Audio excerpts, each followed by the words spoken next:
प्रभु यीशु तारनहारे जग के त्राता कीवनहारे प्रभु यीशु तारनहारे जग के त्राता कीवनहारे भवसागर से पार लगा दो हम पतितों की नैया प्रभु यीशु तारनहारे जग के त्राता कीवनहारे हे जग के स्वामी दर्शन दो आए हैं दर पे दर्शन को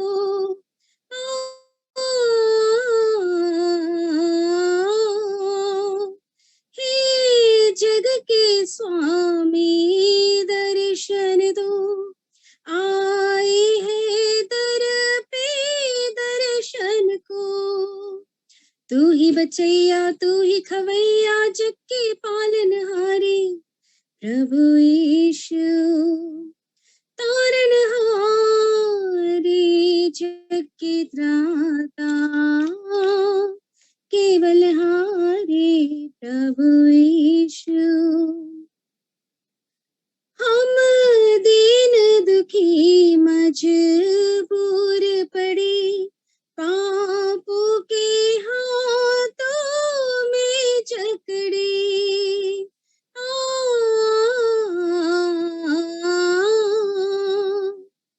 हम दीन दुखी मजबूर पड़े पापों के हाथों में जकड़े पापिन कारण जान गवाई ताकि मिले रिहाई प्रभु यीशु तारनहारे जग के त्राता केवनहारे प्रभु यीशु ये जग एक झूठा सपना है यहाँ कोई नहीं जो अपना है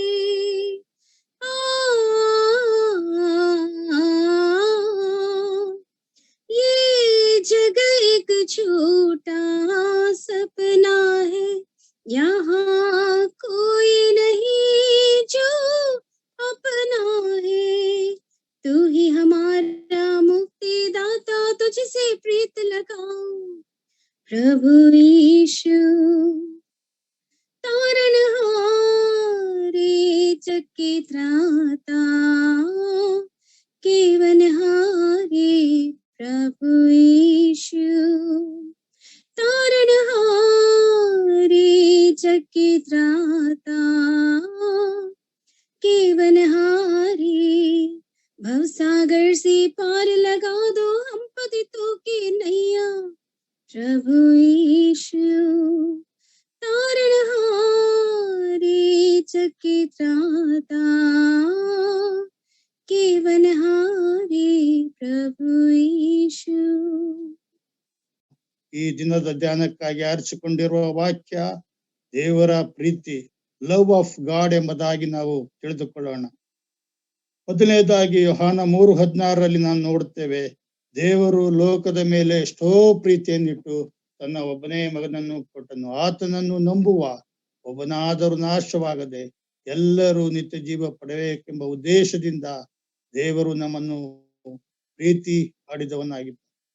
ಪ್ರೀತಿ ಮಾಡೋದು ಅಷ್ಟವಲ್ಲದೆ ದೇವರು ತನ್ನ ಮಗನಾದ ಯೇಸು ಕ್ರಿಸ್ತನು ನಮ್ಮ ಪಾಪಗಳ ನಿವಾರಣೆಗಾಗಿ ತನ್ನ ಸ್ವರಕ್ತವನ್ನು ಚೆಲ್ಲಿ ಕ್ರೂಜಿಯಲ್ಲಿ ಪ್ರಾಣ ಕೊಟ್ಟು ಸತ್ತು ಉಣಲ್ಪಟ್ಟದ ಎದ್ದು ಬಂದ ಯೇಸು ಕ್ರಿಸ್ತನ ಕುರಿತು ನಾವು ನೋಡುತ್ತೇವೆ. ಇಲ್ಲಿ ನೋಡ್ತೇವೆ, ನಾವು ಈ ಭಾಗದಲ್ಲಿ ತಂದೆಯಾದ ದೇವರ ಪ್ರೀತಿಯನ್ನು ನೋಡುತ್ತೇವೆ ಮತ್ತು ಕ್ರಿಸ್ತನು ನಮ್ಮ ಮೇಲಿನ ಪ್ರೀತಿಯನ್ನು ನೋಡುತ್ತೇವೆ. ಪ್ರಾಣ ಕೊಟ್ಟದ್ರಲ್ಲಿ ಆತನ ಪ್ರೀತಿಯನ್ನು ನೋಡುತ್ತೇವೆ ಮತ್ತು ಪವಿತ್ರಾತ್ಮನ ಸಹಾಯದ ಪ್ರೀತಿ ಎಂಬುದನ್ನು ನಾವು ತಿಳಿದುಕೊಳ್ಳುವವರಾಗಿದ್ದೇವೆ. ತಂದೆಯಾದ ದೇವರು, ಮಗನಾದ ದೇವರು, ಪವಿತ್ರನಾದ ದೇವರು, ಇದು ಮೂರು ಬೇರೆ ಬೇರೆ ಎಲ್ಲ ಒಬ್ಬನೇ ದೇವರಾಗಿದ್ದು ಆ ಕರ್ತನಾದ ಯೇಸು ಕ್ರಿಸ್ತನಾಗಿದ್ದಾನೆ. ನಾವು ಮ್ಯಾಥಮೆಟಿಕ್ಸ್ ಅಲ್ಲಿ ಮಾಡುವಾಗ 1 × 1 ಅಂತ 3 ಸಾರಿ ಮಾಡಿದಾಗಲೂ ಅದರ ಉತ್ತರ = ಒಂದೇ ಬರುತ್ತದೆ. ಹಾಗಾದ್ರೆ ಒಬ್ಬನೇ ದೇವರು, ಆತನು ಕರ್ತನಾದ ಯೇಸು ಕ್ರಿಸ್ತ 3 ವ್ಯಕ್ತಿತ್ವಗಳಲ್ಲಿ ಕಾಣಿಸಿಕೊಳ್ಳುವ ಮಹಾದೇವರಾಗಿದ್ದಾನೆ ಎಂಬುದಾಗಿ ನಾವು ತಿಳಿದುಕೊಳ್ಳುವವರಾಗಿದ್ದೇವೆ. ಅದೇ ರೀತಿಯಾಗಿ ಯೋಹಾನ ನಾವು ಓದೋದಕ್ಕೆ ಈಗ ಹೆಚ್ಚು ಸಮಯ ಇಲ್ಲದೆ ಇರುವುದರಿಂದ ನಾನೇ ಆ ವಾಕ್ಯಗಳನ್ನು ಓದಿ ಮುಂದುವರಿಸುವನಾಗಿದ್ದೇನೆ. ಆದಿಯಲ್ಲಿ ವಾಕ್ಯವಿತ್ತು. ಯೋಹಾನ 1:1-4 ನೋಡುವಾಗ ಆದಿಯಲ್ಲಿ ವಾಕ್ಯವಿತ್ತು, ಆ ವಾಕ್ಯವು ದೇವರ ಬಳಿ ಇತ್ತು, ಆ ವಾಕ್ಯವೇ ದೇವರಾಗಿತ್ತು. ನಮ್ಮ ಕರ್ತನಾದ ಯೇಸು ಕ್ರಿಸ್ತನು ಆದಿ ಜಗದುತ್ಪತ್ತಿಗೆ ಮೊದಲೇ ಇದ್ದವನು. ಆದಿಯಲ್ಲೇ ಆತನ ವಾಕ್ಯ ಇತ್ತು, ಆತನ ಬಳಿ ಇತ್ತು ಎಂಬುದಾಗಿ ನಾವು ನೋಡ್ತೇವೆ. ಆ ವಾಕ್ಯವೇ ದೇವರಾಗಿತ್ತು ಎಂಬುದಾಗಿ ನಾವು ಧ್ಯಾನಿಸುವವರಾಗಿರೋಣ. ಹಾಗಾದ್ರೆ ದೇವರ ಮಕ್ಕಳು ಏಕೆ ಪ್ರೀತಿಸಬೇಕು ಎಂಬುದಾಗಿ ನೋಡುವಾಗ ನಾವು 1 ಯೋಹಾನ 4:19-20 ನೋಡುವಾಗ ದೇವರು ನಮ್ಮನ್ನು ಮೊದಲು ಪ್ರೀತಿ ಮಾಡಿದನು. ನಾವು ದೇವರನ್ನು ಪ್ರೀತಿ ಮಾಡಲಿಲ್ಲ ಮೊದಲು, ಆದರೆ ಕರ್ತನಾದ ಯೇಸು ಕ್ರಿಸ್ತನು ತಂದೆಯಾದ ದೇವರು ನಮ್ಮನ್ನು ಮೊದಲು ಪ್ರೀತಿ ಮಾಡಿದನು. ಒಬ್ಬರು ಪ್ರೀತಿಸಬೇಕೆಂಬ ಆಜ್ಞೆಯನ್ನು ಕೊಟ್ಟಿರುತ್ತಾನೆ. 1 ಯೋಹಾನ 4:7 ನೋಡುವಾಗ ಪ್ರಿಯ ದೇವಜನರೇ, ಪ್ರೀತಿಯು ದೇವರಿಂದ ಆಗಿದೆ. ಪ್ರೀತಿ ಯಾರಿಂದ ಆಗಿದೆ ಎಂಬುದಾಗಿ ನೋಡುವಾಗ ದೇವರಿಂದ ಆಗಿದೆ. ಪ್ರೀತಿ ಮಾಡುವ ಪ್ರತಿಯೊಬ್ಬನು ದೇವರಿಂದ ಹುಟ್ಟಿದವನಾಗಿದ್ದಾನೆ. ಅಲ್ಲ, ಪ್ರೀತಿಯ ಎಷ್ಟು ಶ್ರೇಷ್ಠತೆ ಎಂಬುದಾಗಿ ನಾವು ತಿಳಿದುಕೊಳ್ಳುವವರಾಗಿದ್ದಾರೆ. ದೇವರನ್ನು ಬಲ್ಲವನೂ ಆಗಿದ್ದಾನೆ. ದೇವರು ಪ್ರೀತಿ ಮಾಡುವ ಪ್ರತಿಯೊಬ್ಬನು ದೇವರಿಂದ ಹುಟ್ಟಿದವನು, ದೇವರಿಂದ ಬಲ್ಲವನಾಗಿದ್ದಾನೆ. ಹಾಗಾದ್ರೆ 8ನೇ ವಚನದಲ್ಲಿ ನೋಡುವಾಗ ಪ್ರೀತಿ ಇಲ್ಲದವನು ದೇವರನ್ನು ಬಲ್ಲವನಲ್ಲ. ಪ್ರೀತಿ ಇಲ್ಲದೆ ಇದ್ದರೆ ನಾವು ದೇವರನ್ನು ಅರಿತವರಲ್ಲ, ಬಲ್ಲವರಲ್ಲ. ಯಾಕಂದರೆ ದೇವರು ಪ್ರೀತಿ ಸ್ವರೂಪಿಯಾಗಿದ್ದಾನೆ. ಆತನಲ್ಲಿ ನೆಲೆಗೊಂಡಿರುವ ದೇವ ಜನರಾದ ನಾವು ಯಾವಾಗಲೂ ಪ್ರೀತಿಯಲ್ಲಿ ನೆಲೆಗೊಂಡು ನಾವು ಒಬ್ಬರನ್ನೊಬ್ಬರು ಪ್ರೀತಿಸುತ್ತಾ ಕರ್ತನಾದ ತಂದೆಯಾದ ದೇವರು ಕರ್ತನಾದ ಯೇಸು ಕ್ರಿಸ್ತನು ಪ್ರೀತಿ ಮಾಡಿದ ಹಾಗೆ ನಾವು ಒಬ್ಬರನ್ನೊಬ್ಬರು ಪ್ರೀತಿ ಮಾಡಬೇಕು ಎಂಬುದಾಗಿ ನಾವು ತಿಳಿದುಕೊಳ್ಳೋಣ ಆಗಿರೋಣ. ಇಲ್ಲಿ ದೇವರ ಪ್ರೀತಿಯ ಬಗ್ಗೆ ದೇವ ಮಾಹಿತಿಯಲ್ಲಿ ನಡೆದುಕೊಳ್ಳಬೇಕಾದ ರೀತಿಯನ್ನು ನೋಡೋಣ. 1 ಯೋಹಾನ 4:7-11 ನಾವು ನೋಡುವವರಾಗಿದ್ದೇವೆ. ಇದು ದೇವರ ಆಜ್ಞೆ ಆಗಿದೆ. ಪ್ರೀತಿ ಎಂಬುದು ದೇವರ ಒಂದು ಅತ್ಯಮೂಲ್ಯವಾದ ಆಜ್ಞೆ ಆಗಿದೆ. ದೇವರನ್ನು ಪ್ರೀತಿಸುವವನು ತನ್ನ ಸಹೋದರನನ್ನು ಪ್ರೀತಿಸಬೇಕು ಎಂಬುದಾಗಿ ದೇವರು ನಮಗೆ ಆಜ್ಞೆ ಕೊಟ್ಟಿದ್ದಾನೆ. ಆತನ ಆಜ್ಞೆ ಏನೆಂಬುದಾಗಿ ನೋಡುವಾಗ ನಾವು ಒಬ್ಬರನ್ನೊಬ್ಬರು ಪ್ರೀತಿಸಬೇಕು, ದೇವರನ್ನು ಪ್ರೀತಿಸಬೇಕು, ಸಹೋದರ ಸಹೋದರಿಯರನ್ನು ಪ್ರೀತಿಸಬೇಕು, ಸಭಾ ಹಿರಿಯರನ್ನು, ಸಭೆಯಲ್ಲಿರುವ ಎಲ್ಲಾ ಅನ್ಯೋನ್ಯತೆಯಲ್ಲಿರುವ ದೇವ ಜನರನ್ನು ಪ್ರೀತಿ ಮಾಡಬೇಕು ಎಂಬುದಾಗಿ ನಾವು ನೋಡುವವರಾಗಿದ್ದೇವೆ. ಹಾಗಾದರೆ ದೇವ ಜನರು ಹೇಗೆ ಪ್ರೀತಿಸಬೇಕು ಎಂಬುದಾಗಿ ನಾವು ನೋಡುವಾಗ ಯೋಹಾನ 13:34 ನೋಡುತ್ತೇವೆ. ನಾನು ಹೊಸ ಆಜ್ಞೆ ಕೊಡುತ್ತೇನೆ, ನಾನು ನಿಮ್ಮನ್ನು ಪ್ರೀತಿಸಿದ ಮೇರೆಗೆ ನೀವು ಸಹ ಒಬ್ಬರನ್ನೊಬ್ಬರನ್ನು ಪ್ರೀತಿಸಬೇಕು. ದೇವರು ನಮ್ಮನ್ನು ಹೇಗೆ ಪ್ರೀತಿಸ್ತಾನೋ ಹಾಗೆ ನಾವು ಒಬ್ಬರನ್ನೊಬ್ಬರನ್ನು ಪ್ರೀತಿಸುವ ಹಂಗಿನವರಾಗಿದ್ದೇವೆ. ಹೇಗೆ ಪ್ರೀತಿಸಬೇಕು ಎಂಬುದಾಗಿ ನಾವು ನೋಡುವಾಗ ನಮ್ಮಂತೆ ಪ್ರೀತಿಸಬೇಕು ಎಂಬುದಾಗಿ ವಚನ 37-40 ನೋಡುತ್ತೇವೆ. ನಾವು ದೇವರನ್ನು ನಾವು ಪೂರ್ಣ ಹೃದಯದಿಂದಲೂ, ಪೂರ್ಣ ಪ್ರಾಣದಿಂದಲೂ, ಪೂರ್ಣ ಬುದ್ಧಿಯಿಂದಲೂ ಪ್ರೀತಿಸಬೇಕು. ಇದು ಮೊದಲನೇ ಮುಖ್ಯವಾದ ಆಜ್ಞೆ ಆಗಿದೆ ಎಂಬುದಾಗಿ ನಾವು ನೋಡುವವರಾಗಿದ್ದೇವೆ. ನಮ್ಮ ಕರ್ತನಾದ ದೇವರನ್ನು ನಾವು ಪೂರ್ಣ ಹೃದಯ, ಪೂರ್ಣ ಪ್ರಾಣ, ಪೂರ್ಣ ಬುದ್ಧಿಯಿಂದ ನಾವು ಪ್ರೀತಿಸಬೇಕು. ಇದು ಮೊದಲನೆಯ ದೇವರು ಕೊಟ್ಟಿರುವ ಆಜ್ಞೆ ಎಂಬುದಾಗಿ ವಾಕ್ಯದಲ್ಲಿ ನೋಡುವವರಾಗಿದ್ದೇವೆ. ಎರಡನೆಯ ಆಜ್ಞೆಯನ್ನು ನೋಡುವಾಗ ನಿನ್ನ ನೆರೆಯವನನ್ನು ನಿನ್ನಂತೆಯೇ ಪ್ರೀತಿಸಬೇಕು. ನಮ್ಮ ಅಕ್ಕಪಕ್ಕದವರು, ನೆರೆಯವರು, ಬಂಧು ಬಾಂಧವರು, ಕುಟುಂಬದವರು, ಸಭೆಯವರು ಎಲ್ಲರನ್ನು ಏನ್ ಮಾಡಬೇಕಂತೆ ನಾವು ಪ್ರೀತಿಸಬೇಕು ಎಂಬುದಾಗಿ ಆತನು ಎರಡನೆಯ ಆಜ್ಞೆಯನ್ನು ಕೊಟ್ಟಿದ್ದಾನೆ. ಈ ಎರಡು ಆಜ್ಞೆಗಳು ಧರ್ಮಶಾಸ್ತ್ರಕ್ಕೂ ಪ್ರವಾದನ ಗ್ರಂಥಕ್ಕೂ ಆಧಾರವಾಗಿದೆ ಎಂಬುದಾಗಿ ನಾವು ತಿಳಿದುಕೊಳ್ಳುವವರಾಗಿದ್ದೇವೆ. ಅದೇ ರೀತಿಯಾಗಿ ನಾವು ಹೇಗೆ ಪ್ರೀತಿಸಬೇಕೆಂಬ ಮುಂದೆ ಬರೆಯುವಾಗ ಪರಿಪೂರ್ಣವಾಗಿ ಪ್ರೀತಿಸಬೇಕು ಎಂಬುದಾಗಿ ನಾವು ನೋಡುತ್ತೇವೆ. ದೇವರು ಪ್ರೀತಿಸಿದ ಹಾಗೆ ಯೋಹಾನ 13:1 ನೋಡುತ್ತೇವೆ. ಲೋಕದಲ್ಲಿರುವ ತನ್ನವರನ್ನು ಪರಿಪೂರ್ಣವಾಗಿ ಅವರನ್ನು ಪ್ರೀತಿಸಿದ ಹಾಗೆ ನಾವು ಪ್ರೀತಿಸಬೇಕು ಎಂಬುದಾಗಿ ದೇವರ ವಾಕ್ಯದಲ್ಲಿ ನೋಡುತ್ತೇವೆ. ಮತ್ತೆ ಇನ್ನೊಂದು ವಾಕ್ಯ ನೋಡುವಾಗ ರೋಮ 12:9 ನೋಡುತ್ತೇವೆ, ನಿಷ್ಕಪಟವಾಗಿ ಪ್ರೀತಿಸಬೇಕು, ವಂಚನೆ ಇರಬಾರದು, ಮೋಸ ಇರಬಾರದು, ಆ ಪರಿಶುದ್ಧರಾಗಿ ನಿಷ್ಕಪಟವಾಗಿ ಒಬ್ಬರನ್ನೊಬ್ಬರು ಪ್ರೀತಿಸಬೇಕು ಎಂಬುದಾಗಿ ವಾಕ್ಯದಲ್ಲಿ ನಾವು ನೋಡುವವರಾಗಿದ್ದೇವೆ. ನಿಮ್ಮ ಪ್ರೀತಿಯು ನಿಷ್ಕಪಟವಾಗಿರಲಿ, ಕಪಟವಿರಬಾರದು ಎಂಬುದಾಗಿ ದೇವರು ಅದನ್ನು ತಿಳಿಸುವವನಾಗಿದ್ದಾನೆ. ಕೆಟ್ಟತನಕ್ಕೆ ಏರಿಸಿಕೊಂಡು ಒಳ್ಳೆಯದನ್ನೇ ಬಿಗಿಯಾಗಿ ಹಿಡಿದುಕೊಳ್ಳಿರಿ. ಕ್ರೈಸ್ತ ಸಹೋದರ ಸಹೋದರಿಯರು, ಅಣ್ಣ ತಮ್ಮಂದಿರಂತೆ ನಾವು ಒಬ್ಬರನ್ನೊಬ್ಬರು ಪ್ರೀತಿಸಬೇಕು. ಮಾನ ಮರ್ಯಾದೆಯನ್ನು ತೋರಿಸುವುದರಲ್ಲಿ ಒಬ್ಬರಿಗಿಂತ ಒಬ್ಬರು ಮೇಲೆ ಇರಬೇಕೆಂಬುದಾಗಿ ಆತನ ಮಕ್ಕಳಿಗೆ ತಿಳಿಸುವವನಾಗಿದ್ದಾನೆ. ಅದೇ ರೀತಿಯಾಗಿ ಮುಂದೆ ನೋಡುವಾಗ ಹೃತ್ಪೂರ್ವಕವಾಗಿ ಪ್ರೀತಿಸಬೇಕು ಎಂಬುದಾಗಿ, ಸತ್ಯೋಪದೇಶಕ್ಕೆ ವಿಧೇಯರಾಗಿ ಒಬ್ಬರನ್ನೊಬ್ಬರು ಹೃದಯ ಪೂರ್ವಕವಾಗಿ ಯಥಾರ್ಥವಾಗಿ ನಾವು ಪ್ರೀತಿಸಬೇಕು. ಕಪಟತನವಿರಬಾರದು, ಯಥಾರ್ಥವಾಗಿ ನಾವು ಒಬ್ಬರನ್ನೊಬ್ಬರು ಪ್ರೀತಿಸಬೇಕು. ಸಹೋದರ ಸಹೋದರಿಯನ್ನು, ಸಭೆಯನ್ನು, ಕುಟುಂಬವನ್ನು, ದೇವಜನರನ್ನು ನಾವು ಪ್ರೀತಿಸಬೇಕೆಂಬುದಾಗಿ ವಾಕ್ಯದಲ್ಲಿ ತಿಳಿದುಕೊಳ್ಳುವವರಾಗಿದ್ದೇವೆ. ದೇವ ಜನರ ಪ್ರೀತಿಯಿಂದ ಉಂಟಾಗುವ ಅದರ ಪರಿಣಾಮ ಏನು ಎಂಬುದಾಗಿ ನಾವು ಪ್ರೀತಿಯ ಬಗ್ಗೆ ನೋಡುವಾಗ ಗುರುತಿಸೋದು ಅಂದ್ರೆ ಹೇಗೆ ಎಂಬುದಾಗಿ ನಾವು ನೋಡುವಾಗ, ನಿಮ್ಮೊಳಗೆ ಒಬ್ಬರ ಮೇಲೊಬ್ಬರಿಗೆ ಪ್ರೀತಿ ಇದ್ದರೆ ಎಲ್ಲರೂ ನನ್ನ ಶಿಷ್ಯರೆಂದು ತಿಳಿದುಕೊಳ್ಳುವರು ಎಂಬುದಾಗಿ. ಕ್ರಿಸ್ತನ ನಿಜ ಗುಣ ಏನು ಎಂಬುದಾಗಿ ನಾವು ನೋಡುವಾಗ, ನಾವು ಒಬ್ಬರ ಮೇಲೊಬ್ಬರಿಗೆ ಪ್ರೀತಿ ಇದ್ದರೆ ಎಲ್ಲರೂ ಆತನ ಶಿಷ್ಯರು, ಆತನ ಮಕ್ಕಳು, ದೇವ ಜನರು ಎಂಬುದಾಗಿ ತಿಳಿದುಕೊಳ್ಳುವವರಾಗಿದ್ದಾರೆ. ಮತ್ತೆ ಎರಡನೇದಾಗಿ ನೋಡುವಾಗ ಸಹಿಸುವಿಕೆ.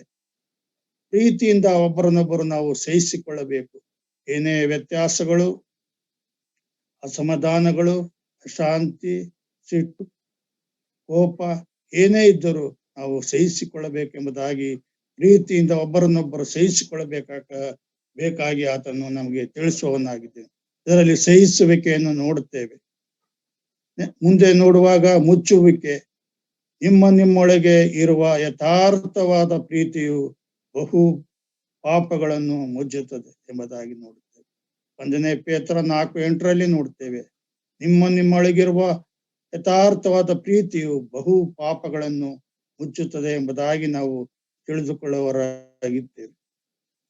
ಮುಂದೆ ನೋಡುವಾಗ ಒಂದಾಗುವಿಕೆ ಎಂಬುದಾಗಿ ನೋಡುತ್ತೇವೆ. ಎಫೆಸ 4:16 ನೋಡ್ತೇವೆ, ಆತನೇ ಶಿರಸ್ಸು, ದೇಹವೆಲ್ಲ ಆತನ ದೊರೆತನದಲ್ಲಿದ್ದು ತನ್ನಲ್ಲಿರುವ ಎಲ್ಲಾ ನರಗಳಿಂದ ಬಿಗಿಯಾಗಿ ಜೋಡಿಸಲ್ಪಟ್ಟು ಪ್ರತಿ ಅಂಗಾಂಗದಿಂದ ಜೋಡಿಸಲ್ಪಟ್ಟಿರುವ ಪ್ರಕಾರ ಪ್ರೀತಿಯಿಂದ ಐಕ್ಯವಾಗಿದ್ದು ಕ್ಷೇಮಾಭಿವೃದ್ಧಿಯನ್ನು ನಾವು ಹೊಂದುವವರಾಗಿದ್ದೇವೆ. ಯಾವ ರೀತಿ ನಮಗೆ ದೇವರು ಶಿರಸ್ಸಾಗಿದ್ದಾನೆ, ಸಭೆ ಎಂಬುದು ಆತನ ದೇಹವಾಗಿದೆ. ಅದಕ್ಕೋಸ್ಕರ ನಾವು ಜೋಡಿಸಲ್ಪಟ್ಟಿರುವುದರಿಂದ ನಾವು ಪ್ರೀತಿಯಿಂದ ಐಕ್ಯತೆಯಿಂದ ನಾವು ಮುಂದುವರಿಯಬೇಕೆಂಬುದಾಗಿ ದೇವರು ಸ್ಪಷ್ಟವಾಗಿ ತಿಳಿಸುವವನಾಗಿದೆ. ಮತ್ತು ಅಷ್ಟು ಮಾತ್ರವಲ್ಲದೆ ನಾವು ಸೇವೆ ಮಾಡಬೇಕೆಂಬುದಾಗಿ ತಿಳಿಸುವವನಾಗಿದೆ. ನಾವು ಗಲಾತ್ಯ 6:13 ನೋಡ್ತೇವೆ, ನಿಮಗಿರುವ ಸ್ವಾತಂತ್ರ್ಯವನ್ನು ಶರೀರಾಧೀನ ಸ್ವಭಾವಕ್ಕೆ ಬಳಸದೆ ಪ್ರೀತಿಯಿಂದ ಒಬ್ಬರಿಗೊಬ್ಬರು ಸೇವೆ ಮಾಡಿರಿ ಎಂಬುದಾಗಿ. ಸೇವೆ ಅದು ಪ್ರಾಮುಖ್ಯವಾದದ್ದು. ಅದರಲ್ಲೂ ದೇವರ ಸೇವೆ ಅತಿ ಪ್ರಾಮುಖ್ಯವಾದದ್ದು.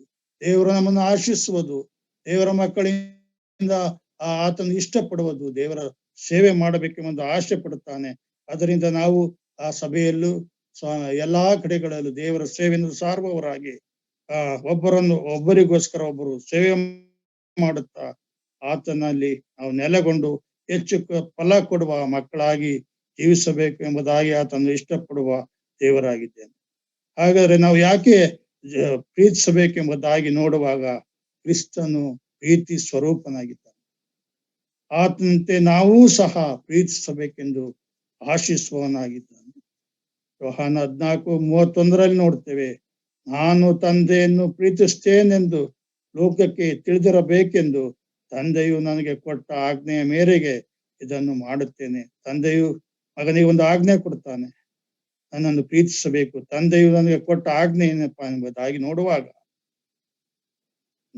ನೀವು ನನ್ನನ್ನು ಪ್ರೀತಿಸಿದ ಮೇರೆಗೆ, ತಂದೆಯು ಪ್ರೀತಿಸಿದ ಮೇರೆಗೆ ನಾನು ಇತರನ್ನು ಪ್ರೀತಿಸ್ತೇನೆ ಎಂಬುದಾಗಿ ಆ ಕಲ್ವರಿ ಶಿಲ್ಬೆಯ ಮೇಲೆ ನಮಗಾಗಿ ಪ್ರೀತಿಯನ್ನು ಆತನು ತೋರಿಸಿದವನಾಗಿದ್ದಾನೆ. ಮತ್ತು ಆತನ ಚಿತ್ತ ನೆರವೇರಿಸುವುದು ಹೇಗೆ ಎಂಬುದಾಗಿ ನೋಡುವಾಗ, ದೇವರು ನೆರವೇರಿಸಿದ ಬಗ್ಗೆ ನಾವು ತಿಳಿಯುವಾಗ ಯೋಹಾನ 4:34 ನೋಡ್ತೇವೆ, ನನ್ನ ಚಿತ್ತದಂತೆ ನಾನು ನಡೆದುಕೊಳ್ಳೋದಕ್ಕೆ ಬಂದಿಲ್ಲ, ನಾನು ಕಳುಹಿಸಿದ ಆತನ ಚಿತ್ತವನ್ನು ನೆರವೇರಿಸಕ್ಕೆ ಪರಲೋಕದಿಂದ ಬಂದಿದ್ದೇನೆ. ಸ್ವತಃ ಕರ್ತನಾದ ಯೇಸು ಕ್ರಿಸ್ತನು ತನ್ನ ಸ್ವಂತ ಇಚ್ಛೆಯಿಂದ ಬರಲಿಲ್ಲ, ತಂದೆಯಾದ ದೇವರ ಚಿತ್ತಕ್ಕೆ ಒಳಪಟ್ಟವನಾಗಿ ಆತನು ಕಳುಹಿಸಿದ್ದ ಆತನ ಚಿತ್ತವನ್ನು ನೆರವೇರಿಸುವುದಕ್ಕೆ ಪರಲೋಕದಿಂದ ಬಂದಿರುವನಾಗಿದ್ದ.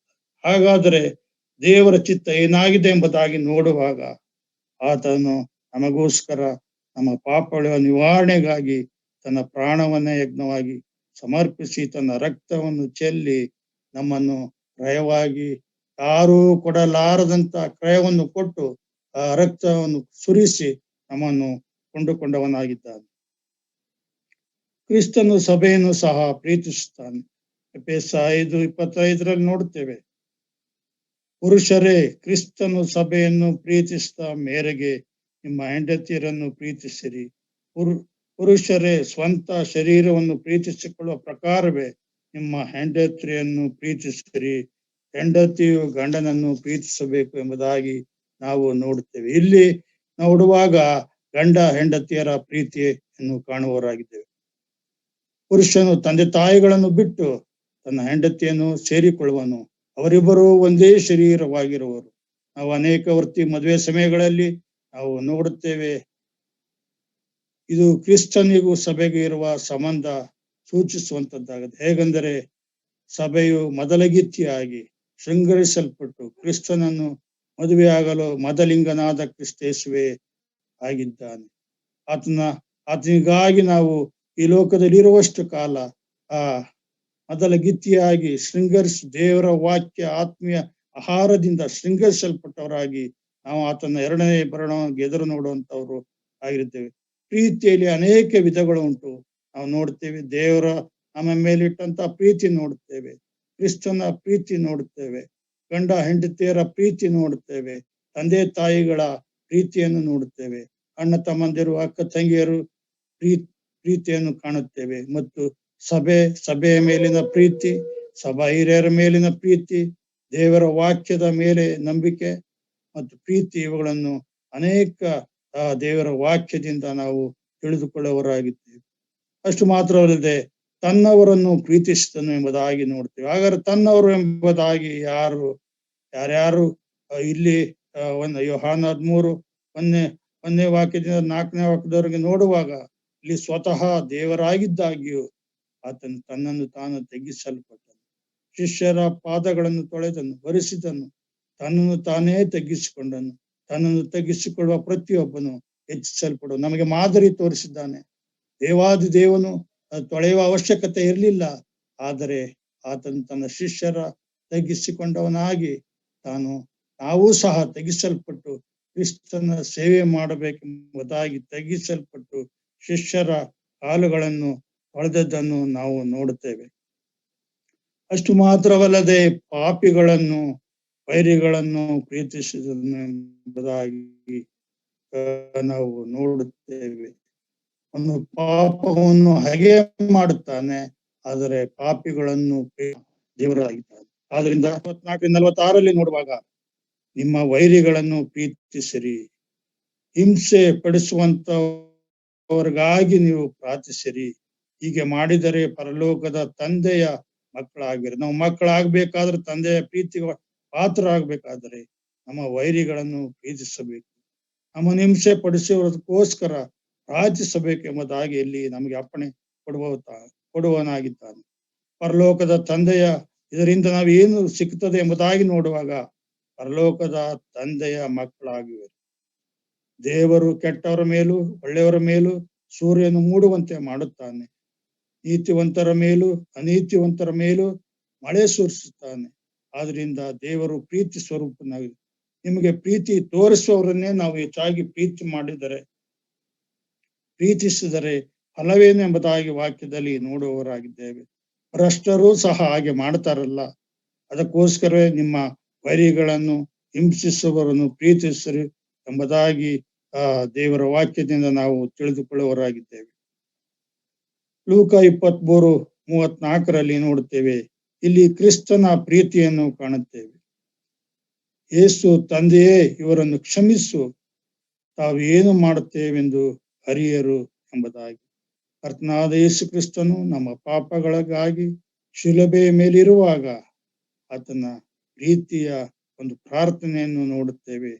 ತಂದೆಯೇ, ಇವರು ಏನು ಮಾಡ್ತಾರೋ ಅರಿಯರು, ಇವರನ್ನು ಕ್ಷಮಿಸು ಎಂಬುದಾಗಿ ಆತನ ಪ್ರೀತಿಯಿಂದ ಪ್ರಾರ್ಥನೆ ಮಾಡುವುದನ್ನು ನಾವು ಅರಿತುಕೊಳ್ಳಬೇಕಾಗಿದೆ. ಇಲ್ಲಿ ತನ್ನನ್ನು ಹಿಂಸಿಸಿದವರಿಗೆ ಕ್ರಿಸ್ತನ ಪ್ರೀತಿಯ ಪ್ರಾರ್ಥನೆಯನ್ನು ನೋಡುತ್ತೇವೆ. ಇದು ಶಿಲುಬೆಯಲ್ಲಿನ ಪ್ರೀತಿಯ ಪ್ರಾರ್ಥನೆಯಾಗಿರುತ್ತದೆ. ಮುಂದುವರೆದು ನಾವು ನೋಡುವಾಗ ಆತನು ನಮಗೋಸ್ಕರ ಬಡವನಾದನು. ಹೌದು, ಆತನ ಐಶ್ವರ್ಯವಂತನಾಗಿದ್ದಾಗ್ಯೂ ತಾನು ಬಡತನದಲ್ಲಿ ಸೇರಿರುವುದರಿಂದ ನೀವು ಐಶ್ವರ್ಯವಂತರಾಗಬೇಕೆಂದು ನಮಗೋಸ್ಕರ ಬಡವನಾದನು. ಆ ಗೋದಲಿಯಲ್ಲಿ ನೋಡುವಾಗ ಅವನಿಗೆ ತಲೆ ಇಡುವಷ್ಟು ಸ್ಥಳ ಸಹ ಸಿಕ್ಕಲಿಲ್ಲ. ಗೋದಲಿಯಲ್ಲಿ ಅವನು ಹುಟ್ಟಬೇಕಾಯಿತು. ನಮಗೂ ಈ ದಿನಮಾನಗಳಲ್ಲಿ ನೋಡುವಾಗ ಉತ್ತಮವಾದ ಮನೆಗಳು ನಾವು ಕಟ್ಟಿಕೊಂಡು ಸುಖವಾಗಿರುತ್ತೇವೆ. ಆದರೆ ನಮ್ಮ ತಂದೆಯಾದ ದೇವರಿಗೆ, ದೇವಾದಿ ದೇವನಾದ ಯೇಸು ಕ್ರಿಸ್ತನಿಗೆ ತಲೆ ಇಡುವಷ್ಟು ಸ್ಥಳ ಸಿಕ್ಕಲಿಲ್ಲ. ಗೋದಲಿಯಲ್ಲಿ ಆತನು ಹುಟ್ಟಿದ್ದನ್ನು ನೋಡುತ್ತೇವೆ ಎಂಬುದಾಗಿದೆ. ಆತನು ಗೋದಲಿಯಲ್ಲಿ ಮಲಗಿಸಿದರು ಎಂಬುದಾಗಿ ನೋಡುತ್ತೇವೆ. ಜೋಯಿಸರು ಬಂದು ಚಿನ್ನ, ಧೂಪ, ರಕ್ತಗಳನ್ನು ಕೊಟ್ಟು ಆರಾಧಿಸಿದನ್ನು ನಾವು ನೋಡುವವರಾಗಿದ್ದೇವೆ. ಮತ್ತು ಯೇಸುವು ಕಣ್ಣೀರು ಬಿಟ್ಟದನ್ನು ನಾವು ನೋಡುತ್ತೇವೆ. ಯೇಸು ಕಣ್ಣೀರು ಬಿಟ್ಟನು ಎಂಬ ಚಿಕ್ಕ ವಚನ ಯೋಹಾನ 11:32 ನಾವು ನೋಡುವವರಾಗಿದ್ದೇವೆ. ಮಾರ್ತ ಮರಿಯೊಳಗಿಂದ ತಮ್ಮನ್ನು ಸತ್ತು 4 ದಿವಸವಾಗಿದ್ದಾಗಿಯೂ ಬದುಕಿಸಿದನು ಎಂಬುದಾಗಿ ನೋಡುತ್ತೇವೆ. ಆಗ ಮರಿಯಳು ಸ್ವಾಮಿಯ ಪಾದಕ್ಕೆ ಬಿದ್ದು ಓಡಾಡುವುದನ್ನು ಅವರ ಜೊತೆಯಲ್ಲಿದ್ದ ಯಹೂದ್ಯರು ಮಾರ್ತಳು ಇದನ್ನು ಕಂಡು ಆತನು ಆತ್ಮದಲ್ಲಿ ನೊಂದುಕೊಂಡು ಯೇಸು ಕಣ್ಣೀರು ಬಿಡುವವನಾಗಿದ್ದ. ಈ ಕುಟುಂಬದ ಜೊತೆಯಲ್ಲಿ ಕರ್ತನಾದ ಯೇಸುಗಳನ್ನು ಹೆಚ್ಚು ಲಾಜರನ ಮೇಲೆ, ಕುಟುಂಬದ ಮೇಲೆ ಪ್ರೀತಿಯನ್ನು ಕುರಿತು ನಾವು ನೋಡುವವರಾಗಿದ್ದೇವೆ. ಪ್ರೀತಿಯ ಬಗ್ಗೆ ಇನ್ನೂ ಹೆಚ್ಚಾಗಿ ದೇವರ ವಾಕ್ಯದಿಂದ ತಿಳಿದುಕೊಳ್ಳೋಣ. ಪ್ರೀತಿಯು ಮಾನವರಾದ ನಮ್ಮಲ್ಲಿ ಇರಬಹುದಾದ ಅನುಸರಿಸಬೇಕಾದ ಮಾರ್ಗಗಳನ್ನು ತಿಳಿದುಕೊಳ್ಳೋಣ. 1 ಕೊರಿಂಥ 13:1 ಮುಂದಿನ ಭಾಗಗಳಲ್ಲಿ ನೋಡುವಾಗ ನಾನು ಮನುಷ್ಯರ, ದೇವದೂತರ ಭಾಷೆಗಳನ್ನು ಆಡುವವನಾದರೂ ಪ್ರೀತಿ ಇಲ್ಲದಿದ್ದರೆ ಏನೂ ಇಲ್ಲದವನಾಗಿದ್ದೇನೆ. ನೋಡಿ, ನಮ್ಮ ಜೀವಿತದಲ್ಲಿ ನಾವು ಎಷ್ಟೇ ಭಾಷೆಗಳನ್ನು ಆಡಿ ಹೇಳ್ತಾ ಇದ್ದಾಗೂ ಪ್ರೀತಿ ಇಲ್ಲದೆ ಹೋದರೆ ನಾವು ಏನು ಇಲ್ಲದವರಾಗಿ ಇದ್ದೇವೆ. ಎರಡನೇದಾಗಿ ನಾವು ನೋಡ್ತೇವೆ, ಬೆಟ್ಟವನ್ನು ತೆಗೆದಿಡುವುದಕ್ಕೆ ಬೇಕಾದಷ್ಟು ನಂಬಿಕೆ ಇದ್ದರೂ ನಾನು ಪ್ರೀತಿ ಇಲ್ಲವನಾಗಿದ್ದರೆ ಏನೂ ಇಲ್ಲದವನಾಗಿದ್ದೇನೆ. ನಾವು ಏನೆಲ್ಲಾ ಬೆಟ್ಟವನ್ನು ತೆಗೆದು ಇಡಬಹುದು, ನಂಬಿಕೆ ಇದ್ದಾಗ್ಯೂ ನಮ್ಮಲ್ಲಿ ಪ್ರೀತಿ ಇಲ್ಲದವರಾಗಿದ್ದರೆ ನಾವು ಏನೂ ಇಲ್ಲದವರಾಗಿದ್ದೇವೆ ದೇವರ ಮುಂದೆ. ನಾವು ಅನ್ನದಾನ ಮಾಡಿದರು, ದೇಹವನ್ನು ಸುಡುವುದಕ್ಕೆ ಒಪ್ಪಿಸಿದರು, ಪ್ರೀತಿ ಇಲ್ಲವನಾಗಿದ್ದರೆ ಏನು ಪ್ರಯೋಜನ ಇಲ್ಲ ಎಂಬುದಾಗಿ ನಾವು ದೇವರ ವಾಕ್ಯದಿಂದ ಈ ಪ್ರೀತಿಯ ಬಗ್ಗೆ ನಾವು ನೋಡುವವರಾಗಿದ್ದೇವೆ. ಮತ್ತು ನಾವು ಪ್ರೀತಿಯ ಶ್ರೇಷ್ಠತೆಯನ್ನು ಸಹ ನೋಡುತ್ತೇವೆ. 4ನೇ ವಚನದಿಂದ, ಪ್ರೀತಿಯು ಬಹು ತಾಳ್ಮೆ ಉಳ್ಳದು. ಜನರಾದ ನಾವು ತಾಳ್ಮೆಯಿಂದ, ಪ್ರೀತಿಯಿಂದ ಇರತಕ್ಕದ್ದು ಎಂಬುದಾಗಿ ನಮಗೆ ಆತನು ಬೋಧಿಸುವನಾಗಿದೆ. ಪ್ರೀತಿ ನೇರ ಮಾಡುತ್ತದೆ ಎಂಬುದಾಗಿ ನೋಡುವಾಗ ಅದು ಇತರರಿಗೆ ದಯ ತೋರಿಸುವಂತದ್ದಾಗಿ, ಕಷ್ಟದಲ್ಲಿ, ದುಃಖದಲ್ಲಿ, ವ್ಯಸನದಲ್ಲಿ, ಪ್ರಿಯರನ್ನು ಕಳೆದುಕೊಂಡಾಗ, ಕಾಯಿಲೆ ಕಷ್ಟದಲ್ಲಿರುವಾಗ ನಾವು ಅವರಿಗೆ ಸಹಾಯ ಮಾಡಬೇಕು, ದಯ ತೋರಿಸಬೇಕು ಎಂಬುದಾಗಿ ಇಲ್ಲಿ ದೇವರ ವಾಕ್ಯವು ನಮಗೆ ತಿಳಿಸುತ್ತಾ ಇದೆ. ಮುಂದೆ ನೋಡುವಾಗ ಪ್ರೀತಿಯು ಹೊಟ್ಟೆ ಕಿಚ್ಚು ಪಡುವುದಿಲ್ಲ, ಹೊಗಳಿಕೊಳ್ಳುವುದಿಲ್ಲ, ಒಬ್ಬಿಕೊಳ್ಳುವುದಿಲ್ಲ ಎಂಬುದಾಗಿ ನೋಡುತ್ತೇವೆ. ಪ್ರೀತಿ ಇರುವಾಗ ನಾವು ಪ್ರೀತಿಯಿಂದಲೇ ಬದುಕಬೇಕು. ಹೊಟ್ಟೆ ಕಿಚ್ಚು ಪಡಬಾರದು, ನಮ್ಮನ್ನು ನಾವು ಹೆಚ್ಚಿಸಿಕೊಳ್ಳಬಾರದು, ಒಬ್ಬಿಕೊಳ್ಳಬಾರದು. ಅಷ್ಟು ಮಾತ್ರ ಅಲ್ಲದೆ ಮರ್ಯಾದೆಗೆಟ್ಟು ನಡೆಯಬಾರದು ಎಂಬುದಾಗಿ ತಿಳಿಸ್ತಾನೆ.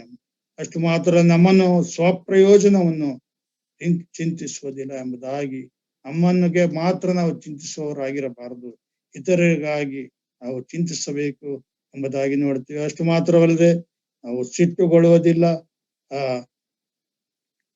ಅಪಕಾರ ಮಾಡುವುದಿಲ್ಲ, ಎಲ್ಲವನ್ನು ಸಹಿಸಿಕೊಳ್ಳುತ್ತದೆ ಪ್ರೀತಿ ಎಂಬುದಾಗಿ, ಎಂದಿಗೂ ಬಿದ್ದಿ ಹೋಗುವುದಿಲ್ಲ ಎಂಬುದಾಗಿ ನಾವು ನೋಡುವವರಾಗಿದ್ದೇವೆ. 13ನೇ ವಚನದಲ್ಲಿ ನೋಡುತ್ತೇವೆ, 3 ವಿಚಾರಗಳ ಬಗ್ಗೆ ನೋಡ್ತೇವೆ. ನಂಬಿಕೆ, ನಿರೀಕ್ಷೆ, ಪ್ರೀತಿ ನಿಲ್ಲುತ್ತವೆ, ಇವುಗಳಲ್ಲಿ ದೊಡ್ಡದು ಪ್ರೀತಿಯೇ ಆಗಿದೆ ಎಂಬುದಾಗಿ ನಾವು ನೋಡುವವರಾಗಿದ್ದೇವೆ. ಮುಂದುವರೆದು ದೇವಜನರು ಯಾವ ರೀತಿಯಲ್ಲಿ ನೆಲೆಗೊಂಡು ಅನುಸರಿಸಬೇಕೆಂದು ನೋಡುವಾಗ ಪ್ರೀತಿಯಲ್ಲಿ ನೆಲೆಗೊಂಡಿರಬೇಕು. ತಂದೆಯಾದ ದೇವರು ನಮ್ಮನ್ನು ಪ್ರೀತಿಸಿದ ಹಾಗೆ ನಾವು ಇತರರನ್ನು ಪ್ರೀತಿಸಬೇಕು. ನನ್ನ ಪ್ರೀತಿಯಲ್ಲಿ ನೆಲೆಗೊಂಡಿರ್ರಿ, ನಾನು ನನ್ನ ತಂದೆಯು ಆಜ್ಞೆಗಳನ್ನು ಕೈಕೊಂಡು ನಡೆದ ಪ್ರಕಾರ ನೀವು ಸಹ ಆತನ ಪ್ರೀತಿಯಲ್ಲಿ ನೆಲೆಗೊಂಡು ಆತನ ಆಜ್ಞೆಗಳನ್ನು ಕೈಕೊಂಡು ನಡೆಯಬೇಕೆಂಬುದಾಗಿ ನಮಗೆ ಸ್ಪಷ್ಟವಾಗಿ ಯೋಹಾನ ಸುವಾರ್ತೆ 15ನೇ ಸಂಧಿ 9ನೇ ವಚನದಲ್ಲಿ ನೋಡುತ್ತೇವೆ. ತಂದೆಯಾದ ದೇವರು ಕ್ರಿಸ್ತನನ್ನು ಪ್ರೀತಿಸಿದ ಹಾಗೆ ಕ್ರಿಸ್ತನು ನಮ್ಮನ್ನು ಪ್ರೀತಿಸಿರುತ್ತಾನೆ. ಆದುದರಿಂದ ನಾವು ಪ್ರೀತಿಯಲ್ಲಿ ಯಾವಾಗಲೂ ನೆಲೆಗೊಂಡಿರಬೇಕು. ನಾನು ನನ್ನ ತಂದೆಯ ಆಜ್ಞೆಗಳನ್ನು ಪ್ರೀತಿಸುವುದು ಮಾತ್ರ ಅಲ್ಲ, ಆತನ ಆಜ್ಞೆಗಳನ್ನು ಕೈಕೊಂಡು ನಡೆಯಬೇಕು. ಆತನ ಪ್ರೀತಿಯಲ್ಲಿ ನೆಲೆಗೊಂಡಿರುವ ಮೇರೆಗೆ ನೀವು ನನ್ನ ಆಜ್ಞೆಗಳನ್ನು ಕೈಕೊಂಡು ನಡೆದರೆ ನನ್ನ ಪ್ರೀತಿಯಲ್ಲಿ ನೆಲೆಗೊಂಡಿರುವಿರಿ ಎಂಬುದಾಗಿ ನೋಡ್ತೀವಿ. ಪ್ರೀತಿ ಇಲ್ಲದಿದ್ದರೆ ಏನು ಅಲ್ಲ ಎಂಬುದಾಗಿ ಇದರಲ್ಲಿ ನಾವು ಸ್ಪಷ್ಟವಾಗಿ ತಿಳಿದುಕೊಳ್ಳುವವರಾಗಿದ್ದೇವೆ. ಅದೇ ರೀತಿಯಾಗಿ 1ನೇ ಥೆಸಲೋನಿಕ 3:12 ನೋಡುತ್ತೇವೆ, ಒಬ್ಬರನ್ನೊಬ್ಬರು ಪ್ರೀತಿಸಬೇಕು.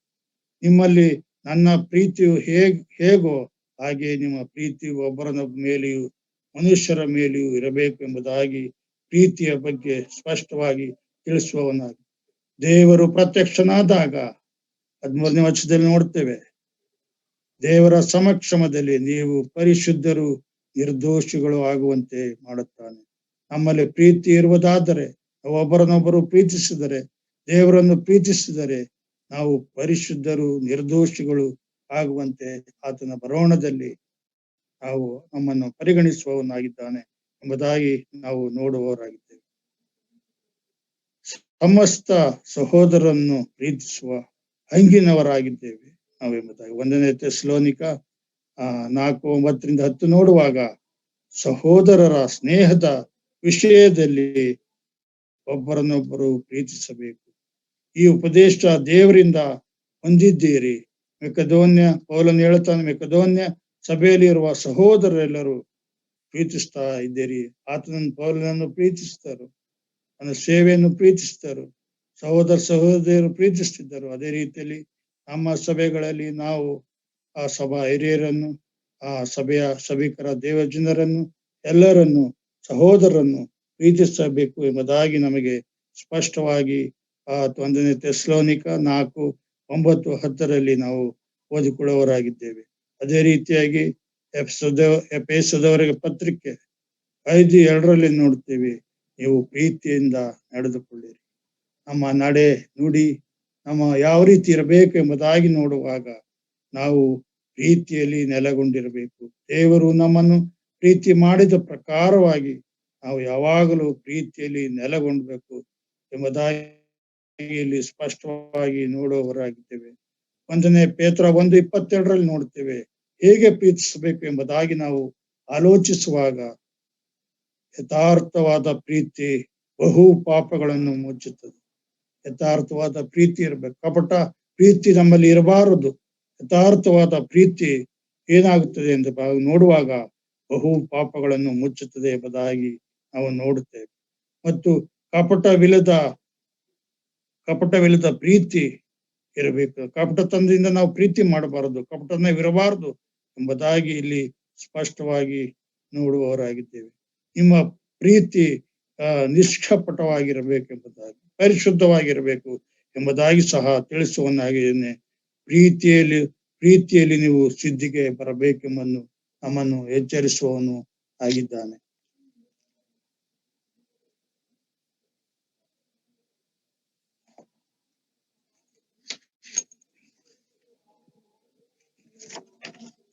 ಇನ್ನು ಕೆಲವು ಭಾಗಗಳನ್ನು ನೋಡೋಣ ಪ್ರೀತಿಯ ಬಗ್ಗೆ. ಪ್ರೀತಿ ಇಲ್ಲದವನಾಗಿದ್ದರೆ ನೀನು ಏನೂ ಇಲ್ಲದವನಾಗಿದ್ದಿ ಎಂಬುದಾಗಿ ದೇವರ ವಾಕ್ಯದಲ್ಲಿ ನೋಡುತ್ತೇವೆ. ಮತ್ತು ಪ್ರೀತಿಯ ಶ್ರೇಷ್ಠತೆಯನ್ನು ನಾವು ನೋಡುವವರಾಗಿದ್ದೇವೆ. ಪ್ರೀತಿಯು ಬಹು ತಾಳ್ಮೆಯುಳ್ಳದ್ದು, ದಯೆ ತೋರಿಸ್ತದೆ, ಹೊಟ್ಟೆ ಕಿಚ್ಚು ಪಡುವುದಿಲ್ಲ, ಹೊಗಳಿಕೊಳ್ಳುವುದಿಲ್ಲ, ಒಬ್ಬಿಕೊಳ್ಳುವುದಿಲ್ಲ, ಮರ್ಯಾದೆಗೆಟ್ಟು ನಡೆಯುವುದಿಲ್ಲ ಎಂಬುದಾಗಿ ನಾವು ಹಿಂದೆ ನೋಡಿದ ಹಾಗೆ ನಮ್ಮಲ್ಲಿ ಸಿಟ್ಟು, ಕೋಪ, ಸ್ವಪ್ರಯೋಜನ ಇವುಗಳು ನಮ್ಮಲ್ಲಿ ಇರಬಾರದು. ಪ್ರೀತಿಯು ದೇವರ ಪ್ರೀತಿಯ ಗುಣಲಕ್ಷಣದಿಂದ ನಾವು ತುಂಬಿದವರಾಗಿರಬೇಕೆಂಬುದಾಗಿ ದೇವರು ನಮಗೆ ತಿಳಿಯಪಡಿಸುವವನಾಗಿದ್ದಾನೆ ಎಂಬುದಾಗಿ ನಾವು ತಿಳಿದುಕೊಳ್ಳುವವರಾಗಿದ್ದೇವೆ. ಹಾಗಾದರೆ ದೇವರ ಪ್ರೀತಿ ಹೆಚ್ಚಲಿಯನ್ನು ನಾವು ಪಾಪ ಮಾಡಬೇಕು, ಅದರಲ್ಲಿ ಮುಂದುವರಿಯಬೇಕೆಂಬುದಾಗಿ ನೋಡುವಾಗ ದೇವರು ಪ್ರೀತಿ ಹೆಚ್ಚಲಿ ಎಂಬುದಾಗಿ ಯಾವುದೇ ಕಾರಣಕ್ಕೂ ನಾವು ಪಾಪದಲ್ಲಿ ಮುಂದುವರಿಯಬಾರದು. ಅದನ್ನು ಬಿಟ್ಟು ಕರ್ತನಾದ ಯೇಸು ಕ್ರಿಸ್ತನನ್ನು ಸ್ವಂತ ರಕ್ಷಕನಾಗಿ ಅಂಗೀಕರಿಸಿ ಆತನ ದೇವರ ವಾಕ್ಯ ಸತ್ಯ ಬೋಧನೆಯ ಆಜ್ಞೆಗಳನ್ನು ಕೈಕೊಂಡು ನಡೆಯುವವರಾಗಿ ಪ್ರೀತಿಯಲ್ಲಿ ನೆಲೆಗೊಂಡು ಕರ್ತನ ನಮ್ಮನ್ನು ಪ್ರೀತಿಸಿದ ಮೇರೆಗೆ ಒಬ್ಬರ ಮೇಲೊಬ್ಬರು ಪ್ರೀತಿಸುತ್ತಾ ನಾವು ಮುಂದುವರಿಯುವವರಾಗಿದ್ದೇವೆ. ನಮ್ಮಲ್ಲಿ ಪ್ರೀತಿಯಲ್ಲಿ ಕಪಟ ಇರಬಾರದು.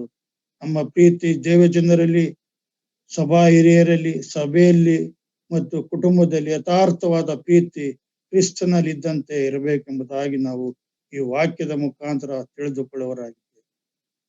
ತಿಳಿದುಕೊಳ್ಳುವವರಾಗಿದ್ದೇವೆ.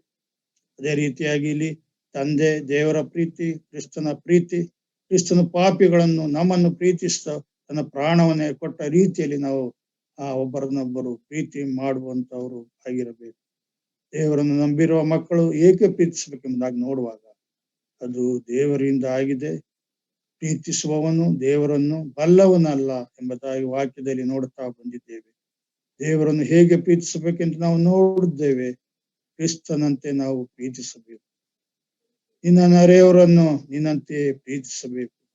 ನಮ್ಮ ಪ್ರೀತಿ ನಿಷ್ಕಪಟವಾಗಿರಬೇಕು, ಹೃದಯ ಪೂರ್ವಕವಾಗಿ ಪ್ರೀತಿಸಬೇಕು ಎಂಬುದಾಗಿ ದೇವಜನರಾದ ನಮಗೆ ಆತನು ಸ್ಪಷ್ಟವಾಗಿ ತಿಳಿಸುವವನಾಗಿದ್ದಾನೆ. ದೇವಜನರ ಪ್ರೀತಿಯಿಂದ ಉಂಟಾಗುವ ಪರಿಣಾಮಗಳನ್ನು ನೋಡುವಾಗ ಗುರುತಿಸಿಕೊಳ್ಳಬೇಕು. ಇವರು ಕ್ರಿಸ್ತನವರು ಎಂಬುದಾಗಿ ಗುರುತು ಹಿಡಿಯಬೇಕಾದರೆ ನಮ್ಮಲ್ಲಿ ಪರಿಪೂರ್ಣವಾದ ಪ್ರೀತಿ ಇರಬೇಕು. ಅಂದರೆ ಪ್ರೀತಿ ಒಬ್ಬರ ಮೇಲೆ ತೋರಿಸುವಾಗ ಆತ್ಮನ ಕ್ರಿಸ್ತನ ಶಿಷ್ಯರೆಂದು, ಆತನು ಕ್ರಿಸ್ತನ ಶಿಷ್ಯರೆಂದು ಇತರರು ಗುರುತಿಸಿಕೊಳ್ಳುವ ಹಾಗೆ ನಾವು ದೇವಜನರಾಗಿ ಜೀವಿಸಬೇಕು ಮತ್ತು ಸಹಿಸಬೇಕು. ಏನೇ ವ್ಯತ್ಯಾಸಗಳಾದರೂ ನಾವು ಅಸಮಾಧಾನ, ಅಶಾಂತಿ, ಕೋಪ, ಸಿಟ್ಟು ಇದಾಗಿಯೂ ಪ್ರೀತಿಯಿಂದ ಎಲ್ಲವನ್ನು ದೇವಜನರಾದ ನಾವು ಪ್ರೀತಿಯಿಂದ ಎಲ್ಲವನ್ನು ಸಹಿಸಿಕೊಳ್ಳಬೇಕೆಂಬುದಾಗಿ ನಾವು ನೋಡುತ್ತೇವೆ. ಮುಚ್ಚುವಿಕೆಯನ್ನು ನೋಡುವಾಗ ನಿಮ್ಮೊಳಗೆ ಯಥಾರ್ಥವಾದ ಪ್ರೀತಿಯು ಬಹು ಪಾಪಗಳನ್ನು ಮುಚ್ಚುತ್ತವೆ ಎಂಬುದಾಗಿ ನಾವು ದೇವರ ವಾಕ್ಯ ನಮ್ಮನ್ನು ಎಚ್ಚರಿಸುವಂಥದ್ದು ಆಗಿರುತ್ತದೆ. ಪ್ರೀತಿಯಲ್ಲಿ ಒಬ್ಬರ ಮೇಲೆ ತಪ್ಪು ಹೊರಸಕ್ಕೆ ಕಾರಣ ಇದ್ದರೂ ನಾವು ತಪ್ಪು ಹೊರಸದೆ ಅವರನ್ನು ಕ್ಷಮಿಸಬೇಕು ಎಂಬುದಾಗಿ ದೇವರ ವಾಕ್ಯ.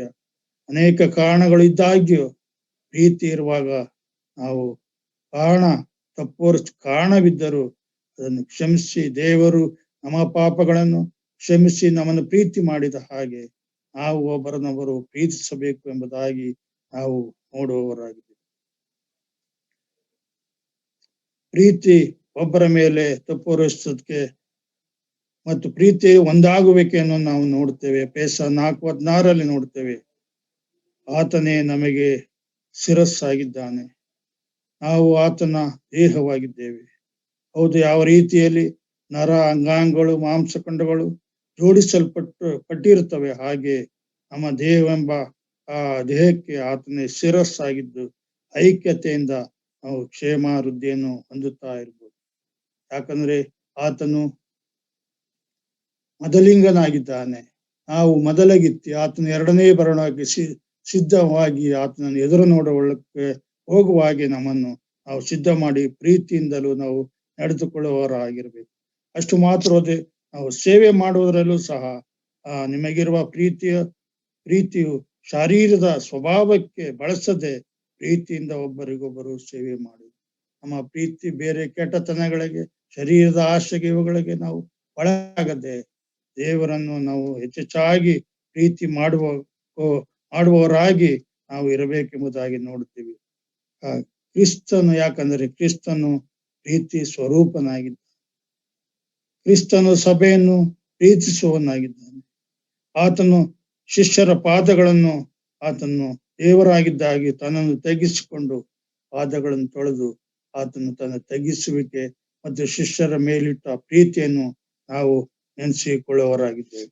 ಆದ್ದರಿಂದ ಈ ಒಂದು ಸಂದರ್ಭದಲ್ಲಿ ದೇವರ ವಾಕ್ಯವನ್ನು ಹಂಚಿಕೊಳ್ಳುವ ಹಾಗೆ ದೇವರು ಆತ್ಮನಿಂದ ನಮ್ಮನ್ನು ನಡೆಸಿದ್ದಕ್ಕಾಗಿ ದೇವರ ನಾಮಕ್ಕೆ ಮೊಟ್ಟ ಮೊದಲಿಗೆ ನಾವು ಸ್ತೋತ್ರ ಸಲ್ಲಿಸ್ತೇವೆ.